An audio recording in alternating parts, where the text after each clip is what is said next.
La marihuana, ¿verdad? Ahí me quedé. Ok. Ok, vamos a ver, bueno, vamos a trabajar hoy un poco sobre marihuana, chicos. La marihuana, pues, es una de las pruebas, las drogas de abuso, perdón, más comúnmente utilizado, al menos en nuestro país y supongo que en muchos países más. La marihuana, pues, como ustedes saben, es una de las drogas que impacta menos, o sea, es decir, ocasiona menos daños, pero sí ocasiona daños a la larga.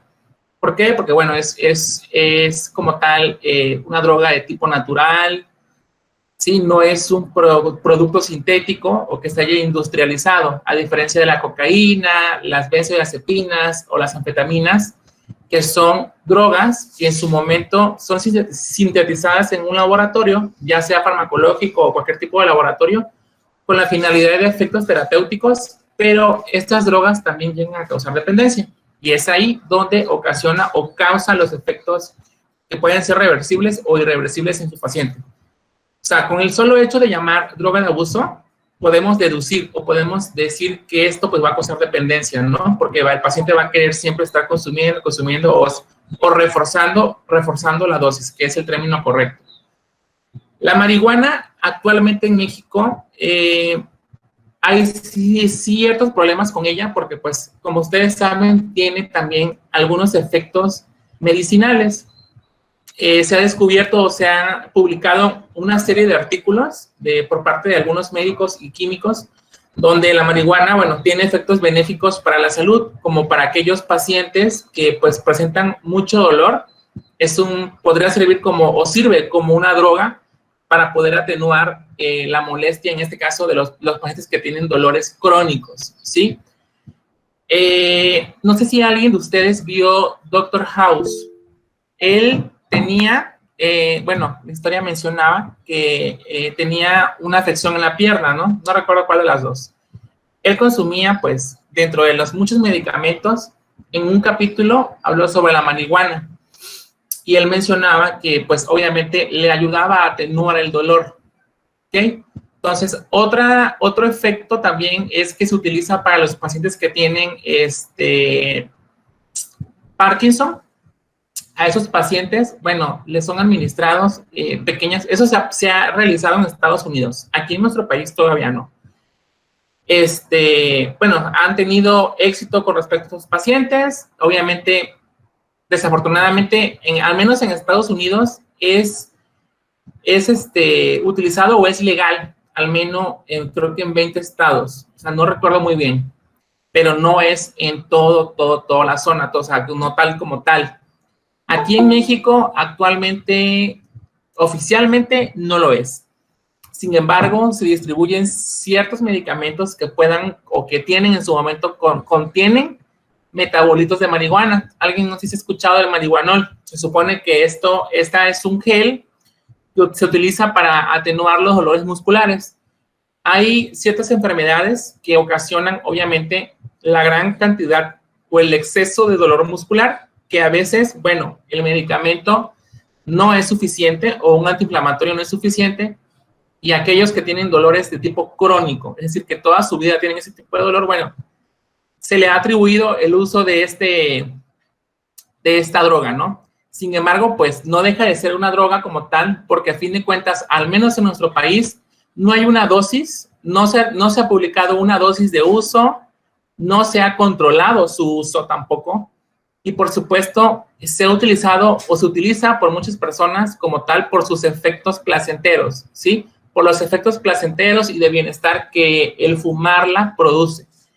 Entonces, ahorita vamos a hablar un poco sobre lo que es perdón, el cannabis. Bueno, los cannabinoides, que es el nombre correcto de la marihuana, los cannabinoides, pues son un grupo de drogas, ¿sí?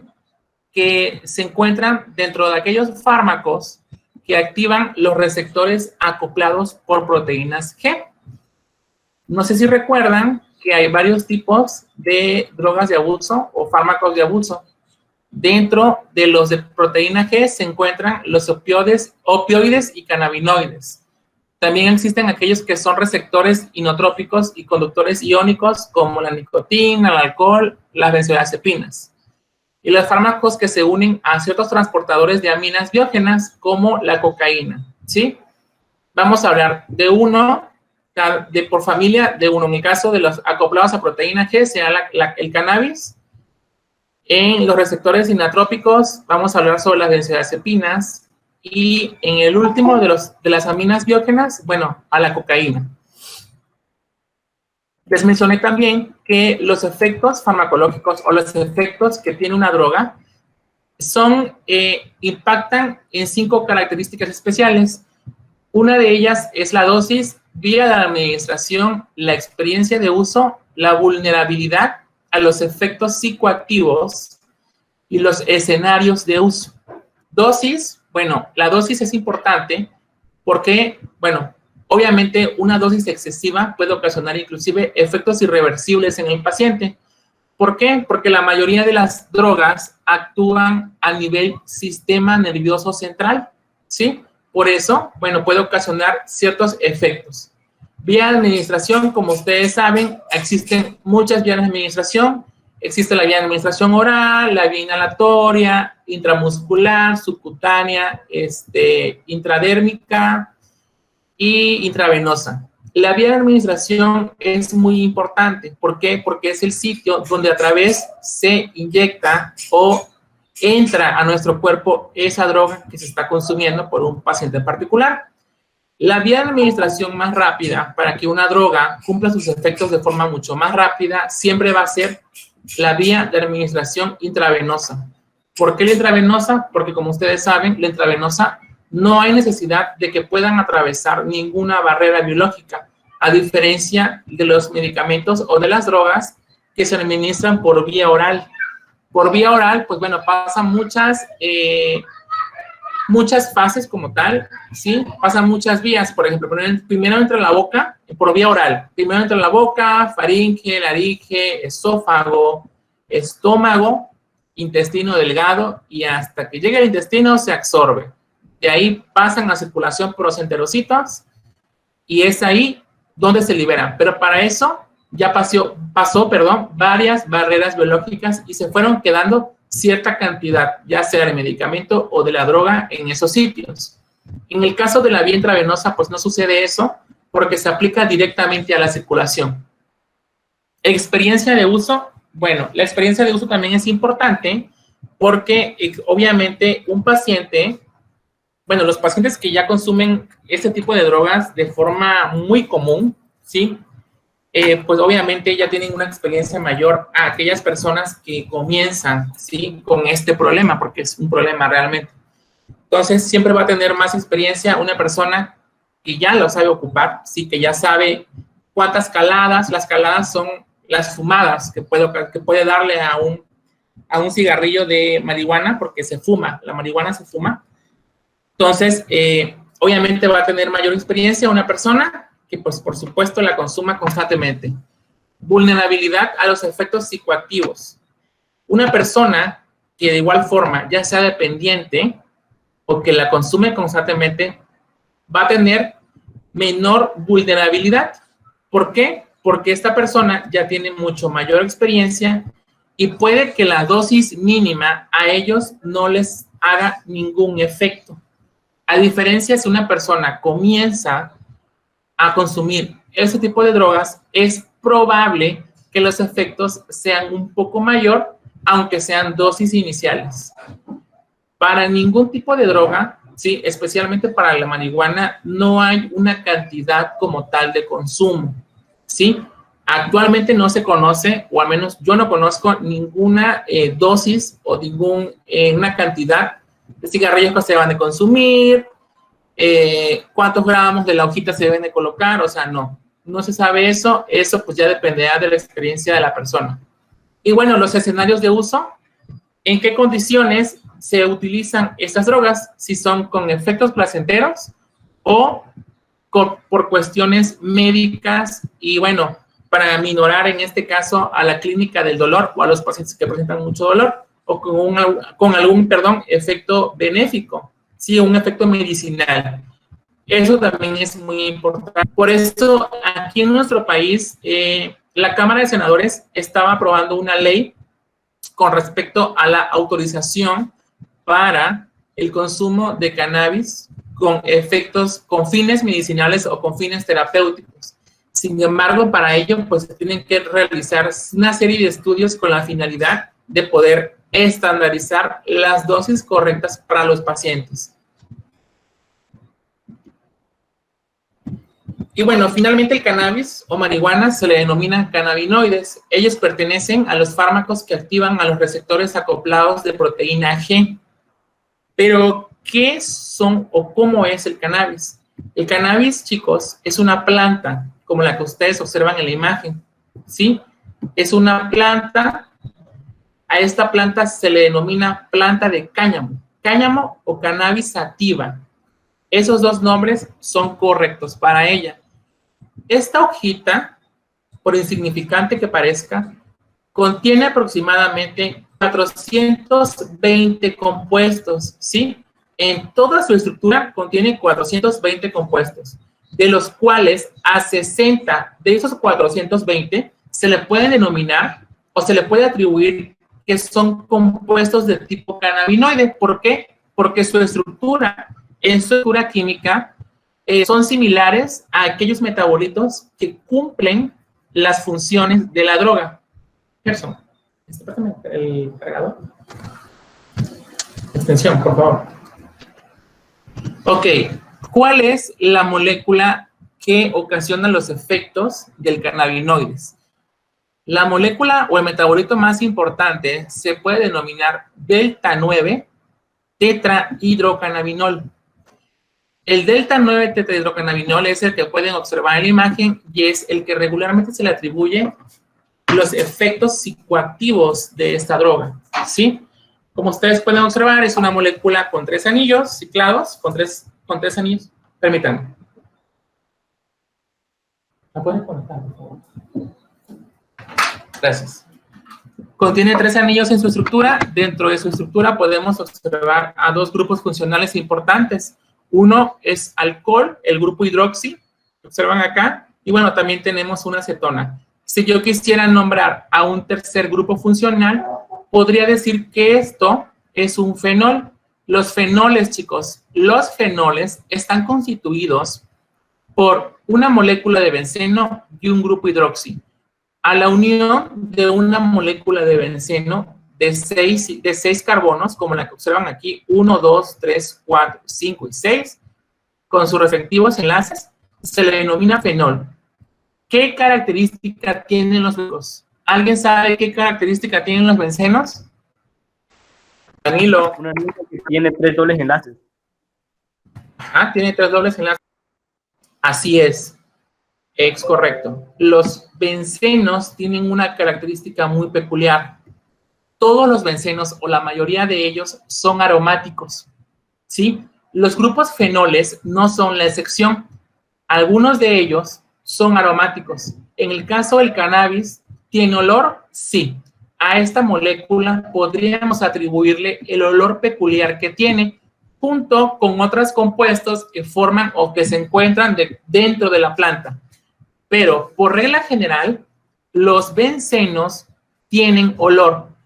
Por ejemplo, todas aquellas sustancias, como por ejemplo el fabuloso, pinol, los perfumes, toda sustancia que tenga olor debe de contener en su estructura, ¿sí? Bencenos, ¿ok? Los bencenos, pues, son moléculas estables, hablando de químicamente, porque, pues, tienen, como comentaba su compañero Osmar, tres dobles enlaces en su estructura que los mantiene estabilizados, ¿sí? Sin embargo, a este grupo que yo les hago mención, que es el benceno más la unión de un grupo hidroxi o de un alcohol, se le denomina fenol. Los fenoles tienen olor, chicos, ¿sí? Los fenoles tienen olor. Ahora, tenemos algunas generalidades con respecto a al cannabinoides. Se dice que es un producto de las humedades floridas. ¿Por qué es humedades florida? Porque no utilizo toda la planta, ¿sí? Utilizo parte del tallo y del tronco. En esa parte es donde se encuentran la mayor cantidad de metabolito de esta droga. Se presenta como una mezcla de hojas y flores secas preparadas, ¿sí? La planta también contiene compuestos de tipo no cannabinoide que de igual forma poseen actividad farmacológica, como algunas moléculas que se denominan terpenoides y flavonoides. De los terpenoides, ojo, de los terpenoides depende el olor característico del cannabis. Gracias a los terpenoides podemos percibir cuando una persona huele a marihuana. Todos los medicamentos, chicos, todos, sin excepción de ninguna, así sea paracetamol, y todas las drogas de abuso o todo tipo de drogas necesitan receptores biológicos para que puedan realizar sus funciones dentro del organismo. Si no tienen a los receptores específicos, pues ¿qué sucede? Obviamente no van a cumplir sus funciones. Actualmente se han descrito 2 tipos de receptores para el cannabis o para la molécula del tetrahidrocannabinol. Los receptores que se encuentran para cannabis se llaman CB1 y CB2, haciendo referencia al cannabis, por supuesto, por eso CB. El CB1 lo podremos encontrar en el sistema nervioso central regularmente. El CB2 lo podemos encontrar en la neuroglía y en los tejidos periféricos, principalmente en células del sistema inmune como natural killers, células natural killers o células asesinas, células beta, T y monocitos, linfocitos B, T y monocitos. Podríamos decir que los receptores del cannabis pues se encuentran en varias partes del cuerpo, ¿sí? Las células del sistema inmune se encuentran a nivel circulación, ¿sí? Porque a nivel del sistema periférico o a nivel circulatorio se encuentran en torrente, ¿ok? Es decir, que cuando una persona consume esto, pues puede ser su efecto rápida. ¿Por qué? Porque van a encontrar muy rápido a sus receptores, ¿ok? Lo único o la única característica que tienen para unirse es que sean el específico y que tengan la forma correcta para poderse unir al receptor. Es lo único. ¿Cómo es la administración de esta droga? La vía más utilizada, chicos, para el consumo de este tipo de drogas es la intrapulmonar, ¿sí? Hay otras drogas, ¿sí?, que se administran por vía oral, por vía intravenosa regularmente. El cannabis se administra por vía intrapulmonar. ¿Qué caracteriza la vía intrapulmonar? ¿Sí? La vía intrapulmonar, chicos, es una vía un tanto rápida, no tan rápida como la intravenosa, pero es rápida. ¿A qué voy con esto? En los pulmones, ambos pulmones son tejidos u órganos muy vascularizados.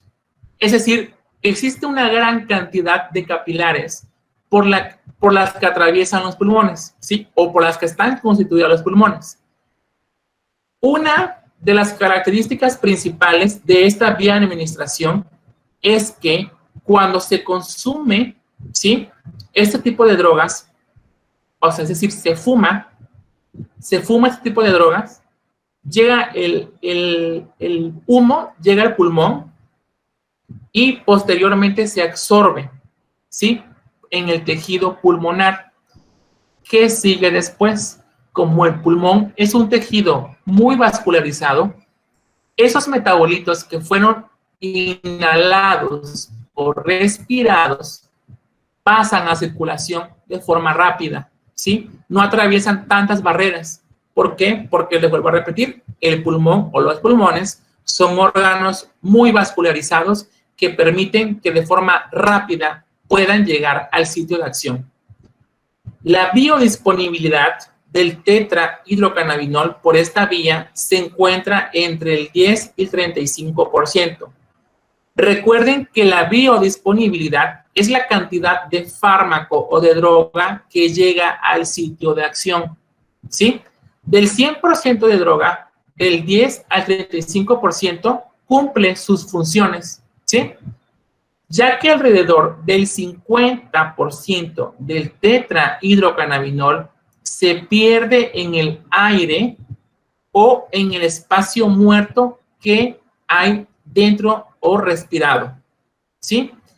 El grado de exposición de la sustancia está condicionado por el número de caladas. ¿Qué son las caladas? Las veces que se colocan el cigarrillo y se introducen el humo.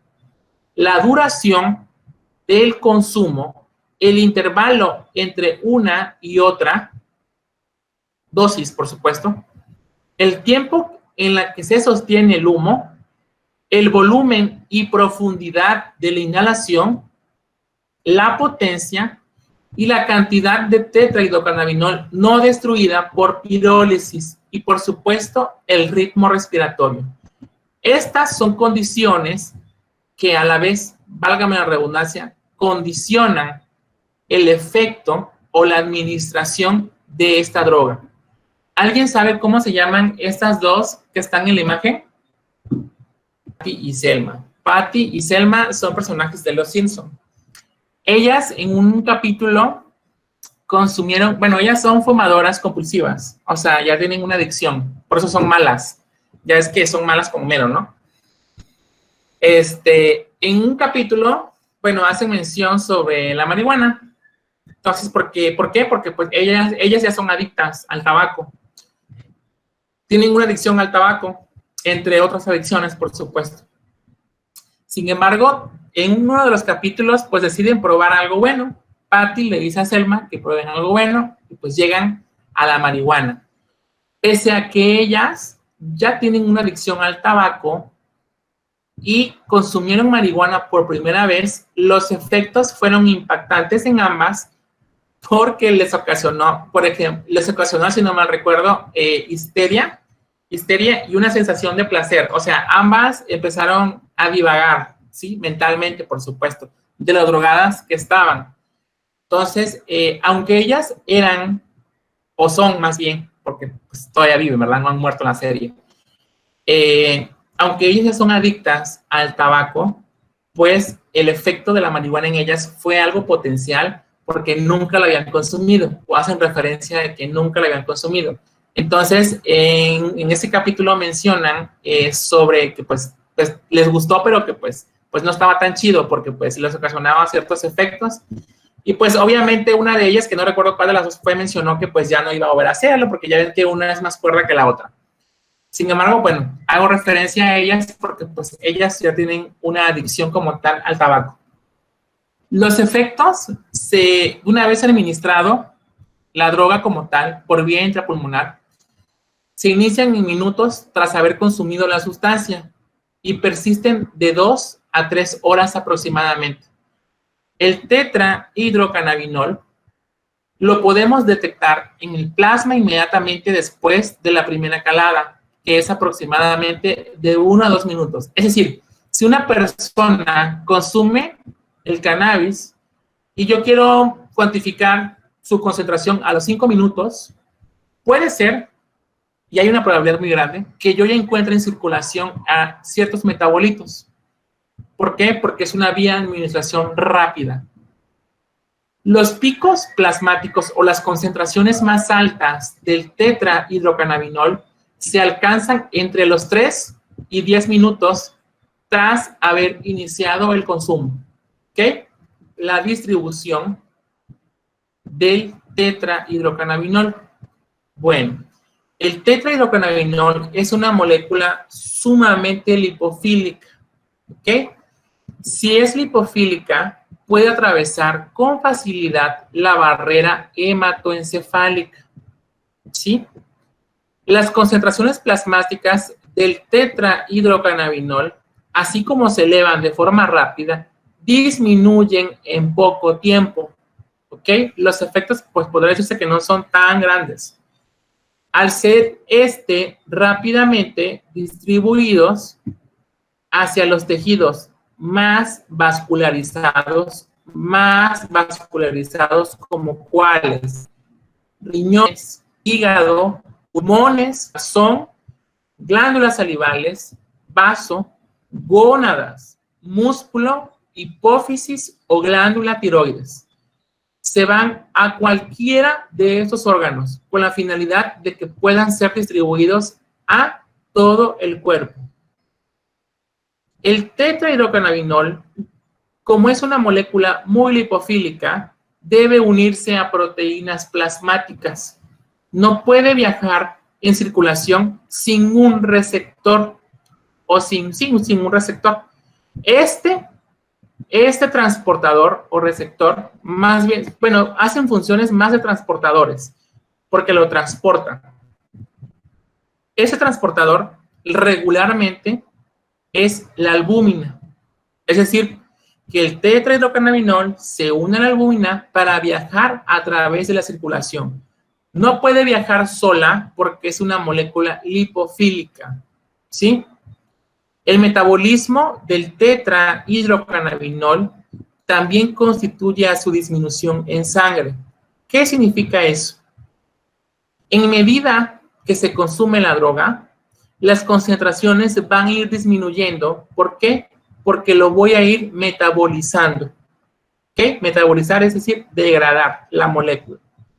El principal metabolito de esta droga se denomina 11-hidroxitetrahidrocannabinol.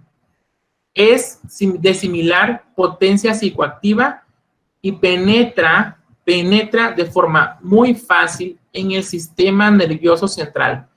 Una vez que este metabolito se encuentra en circulación, se va al sistema nervioso y cumple sus efectos psicoactivos. ¿Ok? La acumulación de esta droga, del cannabinoides, debido a su lipofilidad y su elevada unión a proteínas, particularmente a la grasa corporal, es responsable de la prolongación de sus efectos y de su acumulación en el organismo. ¿Qué significa eso? Una persona que tenga mucha grasa corporal puede ser que los efectos, o se ha estudiado que los efectos pueden ser más duraderos. ¿Por qué? Porque la droga es de tipo lipofílico y tiene finalidad por los lípidos, ¿sí? Si esta persona tiene grasa corporal en exceso, es posible que la droga se sitúe en esos lugares y por ende el paciente tenga efectos más prolongados a aquella persona que tenga menor cantidad de grasa corporal. El metabolismo, pues bueno, es la conversión del tetrahidrocannabinol a su parte o a su metabolito activo, que es el 11-hidroxitetrahidrocannabinol. ¿Sí? El 11-hidroxitetrahidrocannabinol es uno de los metabolitos que ocasiona psicoactividad en los pacientes. ¿Sí? Es regularmente el que cumple sus efectos. Posteriormente se forma el tetrahidrocannabinol CoOH, que es este que ven aquí. Pero bueno, este es un metabolito que ya no tiene actividad potencial ni farmacológica, porque ya está listo para poderse eliminar a través de la orina. El delta 9 tetrahidrocannabinol se convierte de forma muy rápida en 11-hidroxitetrahidrocannabinol en el hígado. ¿Dónde se metaboliza esta droga? En el hígado. Eso se hace gracias a un proceso que se denomina hidroxilación microsomal. ¿Sí? ¿Quiénes son las enzimas que ayudan a que forme el 11-hidroxitetrahidrocannabinol? Bueno, pues son los citocromos. Estas familias de citocromos que son, bueno, estas subfamilias que son 3 las que observan, CYP12-9, CYP12-19 y CYP2D, son las principales enzimas de citocromos o pertenecientes a la familia de los citocromos que ayudan a que se lleve la formación del 11-hidroxitetrahidrocannabinol mediante una reacción que se denomina hidroxilación microsomal. Se pueden llevar a cabo 2 reacciones, una de oxidación a hidroxilación y otra de conjugación con ácido glucurónico. En ambas se obtiene un metabolito inactivo, que en el caso de la oxidación es el 11-NOR-9-carboxitetrahidrocannabinol, que es totalmente inactivo. Y el THCOH, que es el que vimos anteriormente, que también es inactivo. Ambos son metabolitos inactivos. el activo es el 11-hidroxitetrahidrocannabinol. ¿Cómo se eliminan estos metabolitos o estos remanentes de la droga?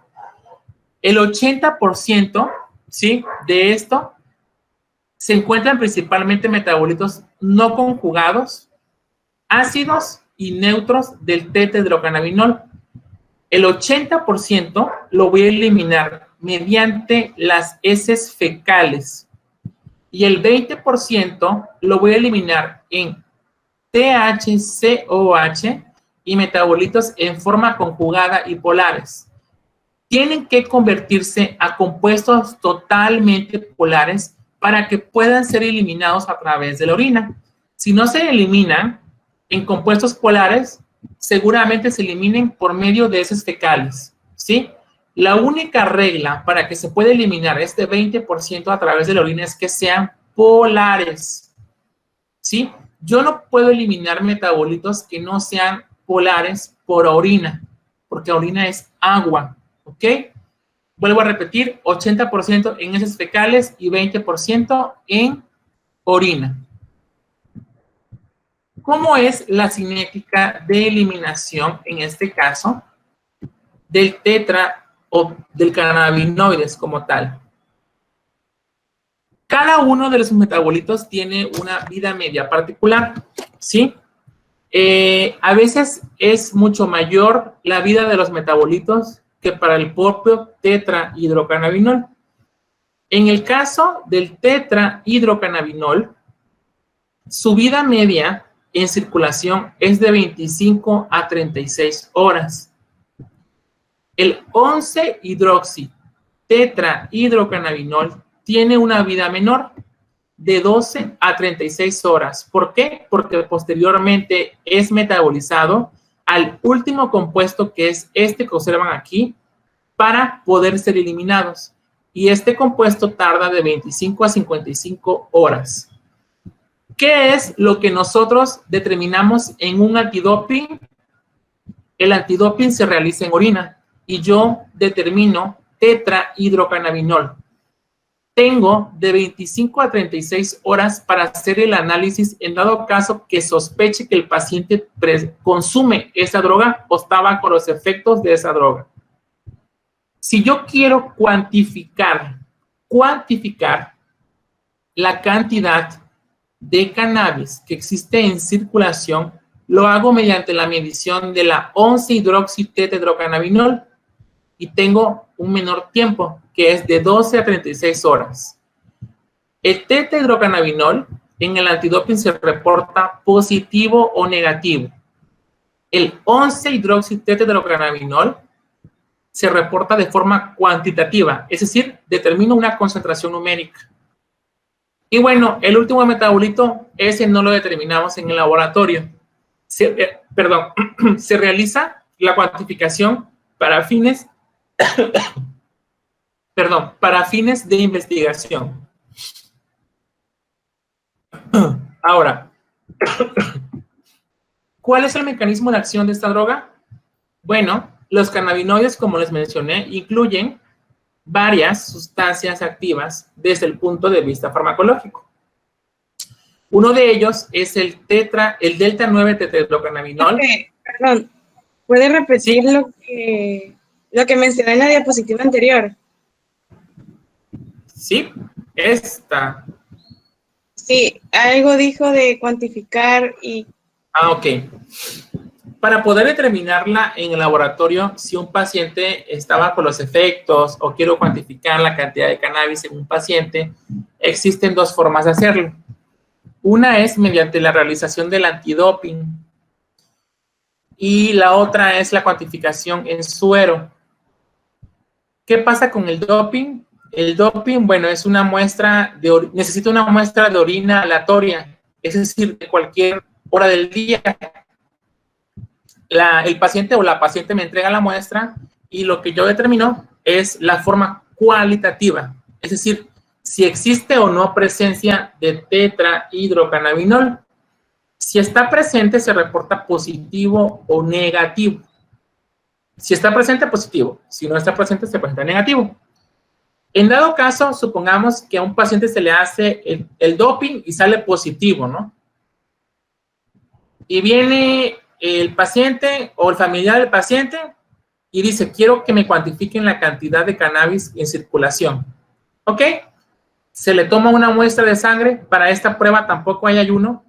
No hay ayuno. ¿Y por qué no hay ayuno? Bueno, porque obviamente se hace en cualquier hora del día, ¿verdad? Porque no dura tanto el efecto del metabolito.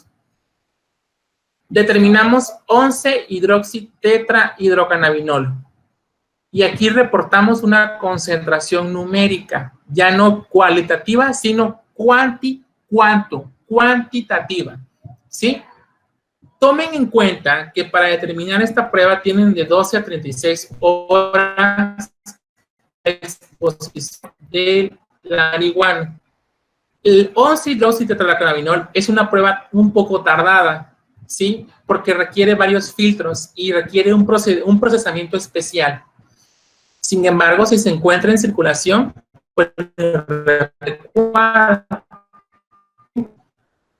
eso realmente lo hacen algunas empresas que como protocolo le envían a realizar a todo su personal la prueba del 11-hidroxitetrahidrocannabinol o tetrahidrocannabinol, dependiendo de la empresa. Pero hay empresas que utilizan esto pues como método de selección de sus colaboradores. Obviamente una persona que esté positiva, pues no creo que la contraten, ¿verdad? Ahora, ¿cuál es el mecanismo de acción para esta droga? Bueno, el cannabis incluye varias sustancias activas, ¿sí? Dijimos que son aproximadamente 60.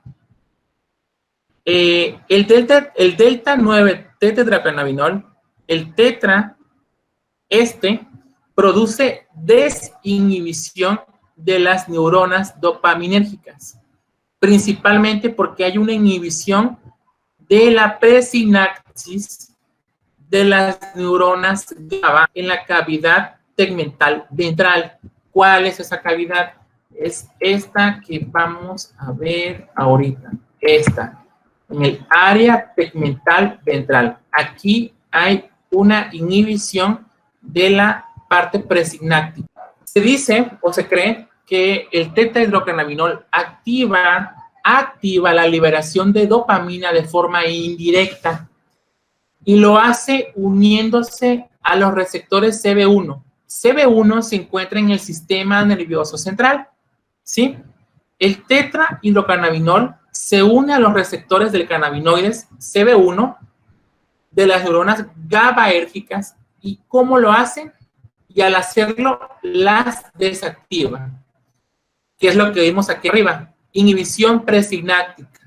Dado que la activación GABAérgica suprime la dopamina, los niveles de dopamina aumentan cuando ocurre esa desactivación. Si los niveles de dopamina se suprimen en el proceso de inhibición presináptica, que es aumentar las cantidades de dopamina, y ahí va a ser el efecto de placer o de placer, porque regula un efecto placentero, lo que sienten los pacientes que consumen esto, ¿sí? Se olvidan de cualquier problema que tengan, se olvidan de cualquier preocupación que exista, y en ello todo es de color rosa y amor y felicidad, ¿sí? ¿Por qué? Porque la dopamina se encuentra aumentada en el sistema nervioso central, que es lo que hace esta droga, ¿sí? Si se encuentra aumentada, pues quiere decir que hay una desactivación ¿de quién? Aquí, inhibición presináptica de las neuronas GABA. Estos efectos, chicos, son parciales. ¿Qué significa esto? Que no son duraderos, ¿sí? Los efectos no son duraderos y como ustedes observaron, el efecto tampoco es tan tardado. ¿Cuáles son los efectos de esta droga? Problemas con la memoria a corto plazo, percepción alterada del tiempo, efectos sobre el apetito, cambios en el sentido del ánimo y efectos sobre la actividad motora. Problemas con la memoria a corto plazo. Los pacientes que tienen una adicción hacia esta droga han presentado ciertos problemas con la memoria a corto plazo. Es decir, no recuerdan muchas cosas previas al consumo de esta droga. Percepción alterada del tiempo. Los pacientes que consumen este tipo de drogas de forma descontrolada llegan a perder esa percepción del espacio-tiempo donde se encuentran. Es decir, ellos se pueden encontrar bajo los efectos de la droga por tanto tiempo que no recuerdan cuándo comenzaron, ¿sí? Efectos sobre el apetito. Estos efectos pueden ser de dos tipos: que inhiba el apetito o que aumente el apetito. Cambios en el sentido del ánimo. Bueno, estas personas, como ustedes saben, tienen un aumento de dopamina. Cuando la droga deja de tener ciertos efectos o sus efectos, pues la persona puede presentar ciertos cambios de ánimo porque los niveles de dopamina comienzan a disminuirse. El consumo de esta droga se puede atribuir a muchos efectos, chicos. Efectos psicosociales, efectos psicológicos principalmente, porque una persona que se encuentre emocionalmente estable es probable que no acuda al consumo de drogas de abuso sabiendo que eso le va a ocasionar una dependencia, ¿sí? Regularmente estas drogas la consumen pacientes que cursan periodos de depresión quizás no diagnosticadas o alguna enfermedad que les puede ocasionar depresión como tal y lo realizan para que se sientan mucho mejor o que tengan un ánimo mucho mejor, ¿sí? Pero no es correcto porque inclusive para la depresión hay tratamiento. Sobre la actividad motora, bueno, esos pacientes, algunos pacientes que consumen este tipo de drogas, se llegan a tener una aceleración, son muy acelerados, es decir, todo lo realizan de forma muy rápida, ¿sí? Con la finalidad de que obviamente su percepción neuronal se encuentra alterada, ¿ok? Y tienen, por supuesto, a nivel sistema nervioso, una cantidad de liberación de dopaminas muy grandes. Obviamente en ellos en ese momento va a ser pura risa, risa, risa y felicidad. Pero una vez que pasen los efectos, se pueden llevar a cabo los efectos de los cambios de ánimo, ¿sí? ¿Hasta aquí, chicos? No, maestro. Maestro, Sí, Judith. ¿podría explicar nuevamente el mecanismo de acción, por favor? Sí.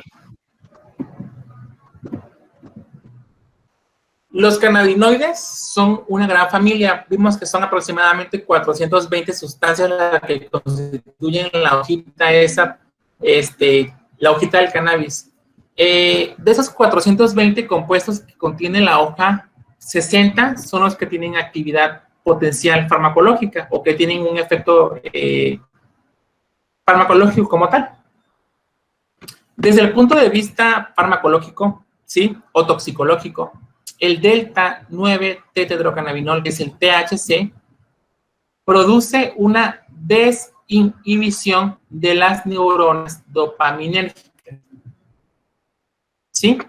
Se inhiben mediante un proceso que se llama inhibición presináptica de neuronas GABA, donde en la cavidad tegmental ventral, ahí es donde se lleva a cabo la inhibición de las neuronas dopaminérgicas.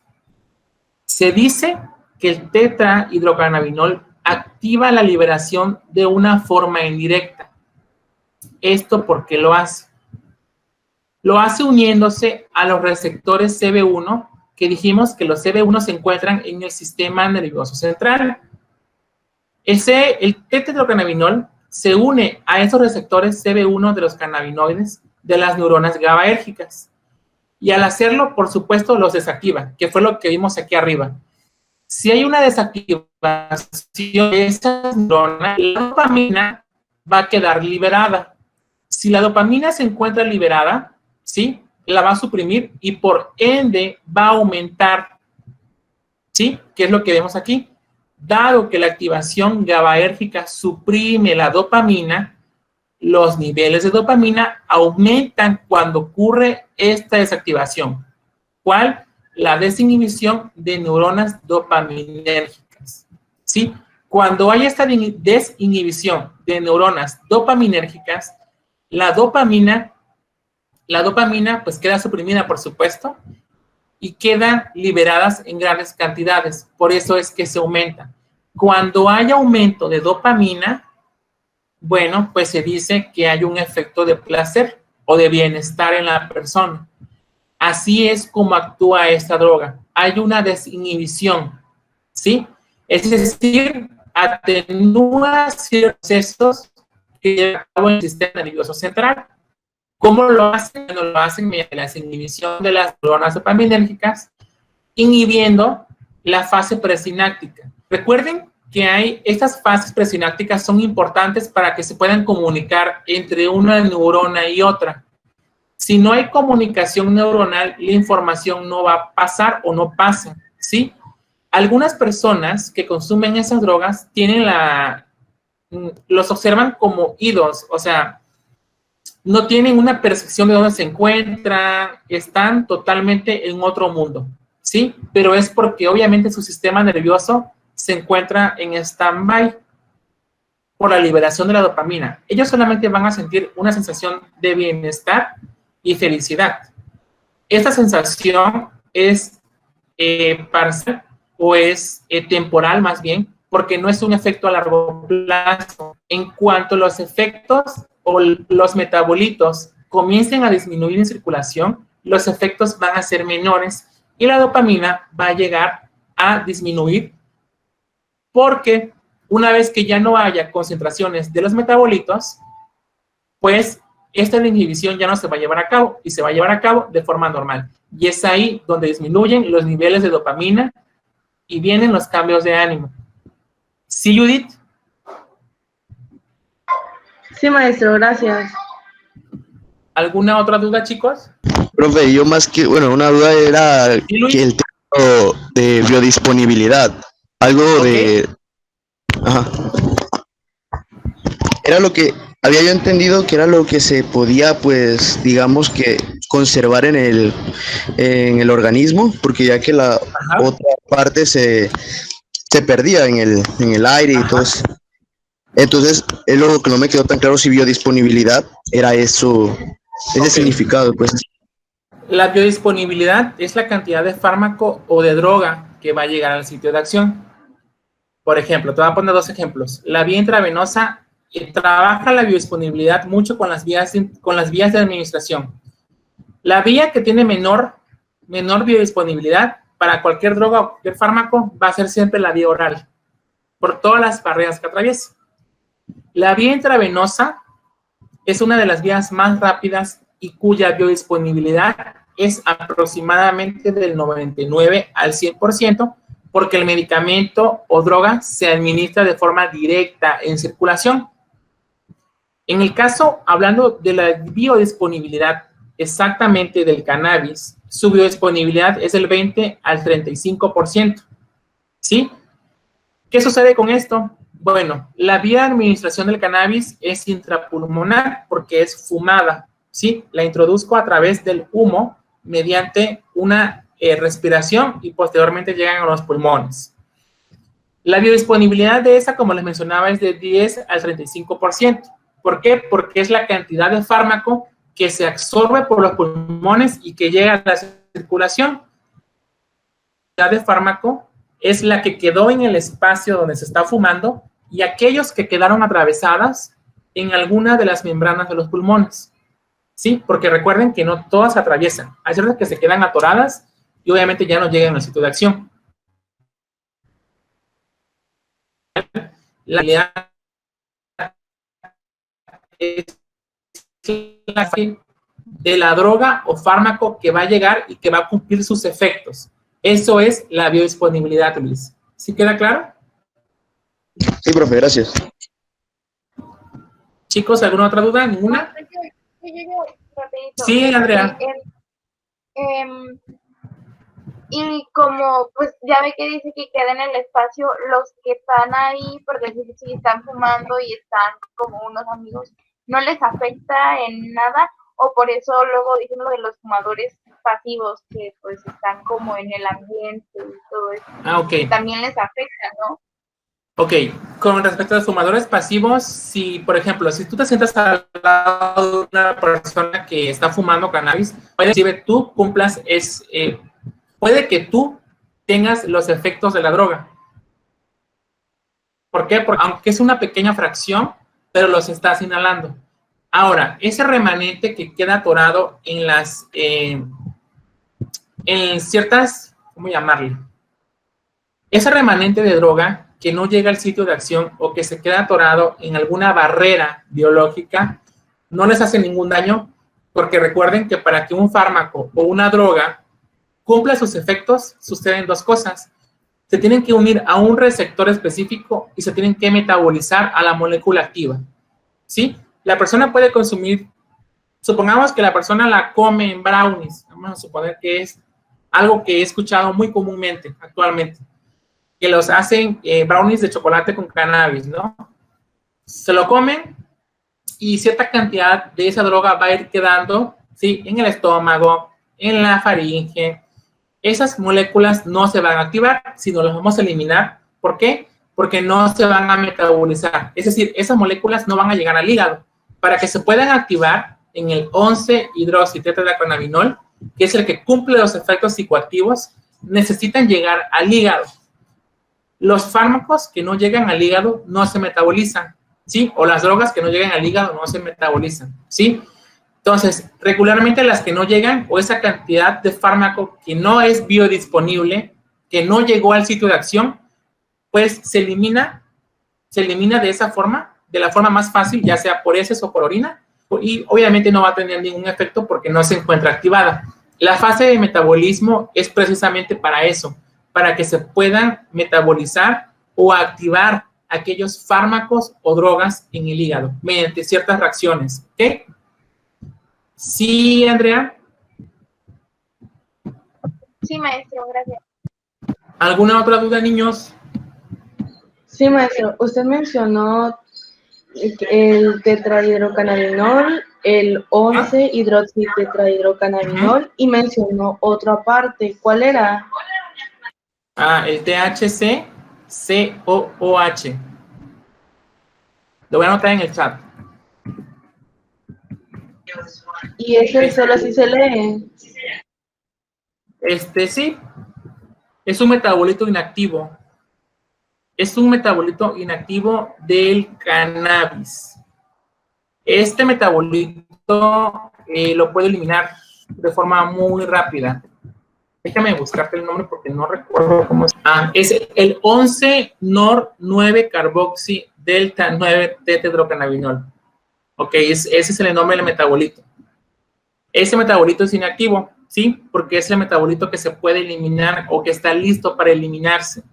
El 11-tetrahidrocannabinol, ese es el metabolito activo. Es el principal, ¿sí? El que llega al sistema nervioso central y hace de las suyas, obviamente para que aumenten los niveles de dopamina. ¿Sí, Judith? Sí, maestro.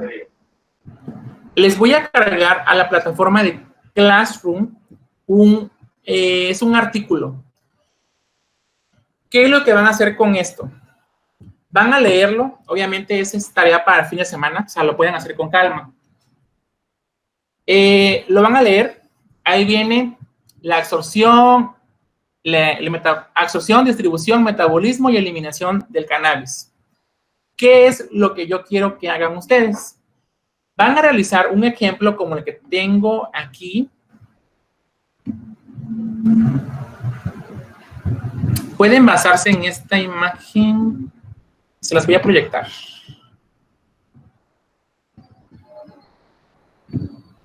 Esto. Se pueden basar en esta imagen. ¿Qué es lo que quiero? Quiero que me coloquen las partes fundamentales. Bueno, aquí, por ejemplo, la absorción. ¿Cómo entra? La absorción, en el caso, ¿sí?, del cannabis, pues es por vía intrapulmonar. Podrían dibujar unos pulmones y colocar que se ingresa mediante la inhalación del humo, bla, bla, bla, bla. Distribución. ¿Cómo se distribuye? Se distribuye mediante proteínas de transporte como la albúmina, ¿no? Metabolismo. ¿Cuáles son las reacciones que se llevan a cabo? qué enzimas y demás. Y cómo se excretan. Eso es lo único que quiero que hagan. ¿Cómo lo van a realizar? Lo pueden realizar de forma digital. Es decir, podrían hacer una presentación, una, en PowerPoint, Prezi, cualquier plataforma que ustedes quieren, con la finalidad de que el ADME, que es la absorción, distribución, metabolismo y eliminación del cannabis, quede claro, ¿sí? Porque si no, cuando comience a hablar de los procesos cuantificativos o cuantitativos, no lo van a comprender. Entonces, esa es la actividad que vamos a realizar. El artículo son, creo que 12 hojas. Obviamente, ahí viene hasta los efectos adversos y demás. Se pueden centrar solamente en el ADME, ¿sí? Y realizan esto. Pueden hacerlo a mano también, no hay ningún problema. Si lo pueden hacer de forma digital, tampoco hay problema, es libre. Pero lo que quiero que hagan es un encuadre, ¿sí? Un encuadre del ADME del cannabis. Cómo se administra, cómo se metaboliza, cómo se distribuye y cómo se elimina. En dado caso que tengan alguna duda con respecto a esta actividad, me la hacen saber para que los pueda orientar. Esta actividad es para la siguiente clase, que la siguiente clase, si no me recuerdo, es el martes, ¿verdad? Cernuda. Bueno, es para el día lunes. O sea, tienen jueves, viernes, sábado y domingo. Y esa tarea se la hacen en media hora, chicos. ¿Ok? La asignación la voy a crear el día de mañana o hoy por la noche para que puedan revisarla. Y lo van a cargar, perdón, van a cargar la actividad como archivo PDF, por favor. Como archivo PDF. Les digo que si tienen alguna duda, me hacen saber. Si no existe ninguna otra duda, chicos, con respecto a lo que vimos el día de hoy, la siguiente clase empezaríamos o trabajaríamos con benzodiazepinas, ¿ok? Que son otro tipo de drogas, que estas drogas sí ocasionan inclusive hasta la muerte, ¿ok? Si no hay ninguna duda, chicos, nos